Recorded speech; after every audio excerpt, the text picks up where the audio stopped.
Hey, welcome to my channel. This is Moments of Sanctuary, stories I gather of when the sacred comes down and mixes with the ordinary. And today I'm talking about death interrupts life. So death is part of life, and we all experience this in many ways at some point, and there's an obvious sacredness of this crossing, like when the baby's born, the sacredness of being there, experiencing new life, and at the end of life.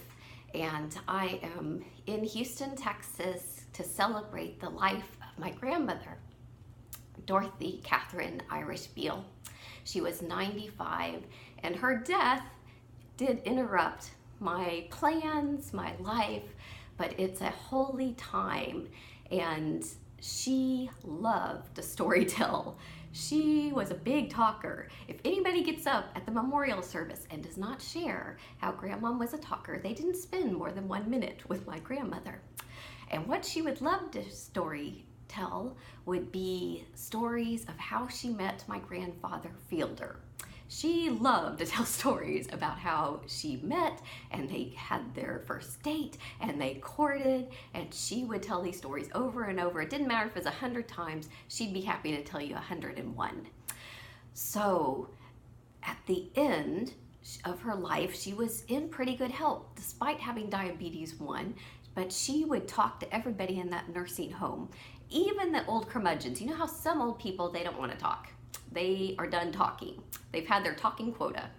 But even the most curmudgeon-y curmudgeon, my grandmother wouldn't give up talking to him. She would talk to him every day, telling him about the goodness in him, in her, in the day, in life. And finally, even the curmudgeonest of curmudgeon would be like, nobody talk to me, except for Dottie Beall. She can talk to me, nobody else. So at the end, Monday, she called her 2 sons and said, you know, I've had the worst day ever. Either I am forgetting where I'm putting my own things or somebody's stealing from me. So my dad said, I will come help you reorganize and, basically love on her on Friday at the end of the week. And my Uncle John took his lovely wife Jan, and the next day, which was this Tuesday, they went to go see her. And when they arrived, she was reclined on her bed in her room, and she had dressed herself up in her black dress, and she looked over at them and she said, well, do you think Fielder is ready to see me? And they went over and they held her hands, and she passed peacefully. And it's such a sacred moment. It's like if we could only be so lucky. She knew it was her time, and she dressed herself up to go see her husband again. It's just really a beautiful gift. So this awesome sacred time, not everybody gets. And the truth is, yes, Grandma, you are with your husband. He is ready to see you.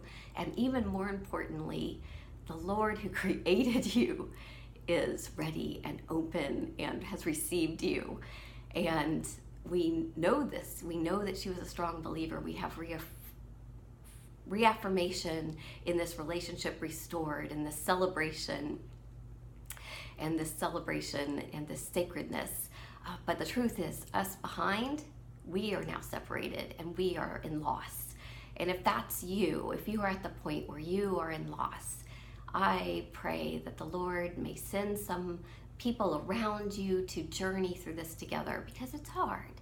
It is hard. And if you are not in your active moment of grief, if you can notice somebody around you who is, give them an appropriate touch, an encouraging word, just to remind them that we acknowledge this is hard. And it's not okay, but we're in it together. It's part of the journey. And it's the sacredness and the honor that we have to share it together, to acknowledge that the same Creator who created that loved one, that person, they are with them. And the beauty is that same Creator who created us is also equally with us. And may that sacred creator remind you that you too have been created and fearfully and wonderfully made. And may you lean into receiving or even maybe being that moment of sanctuary for someone else. Thank you.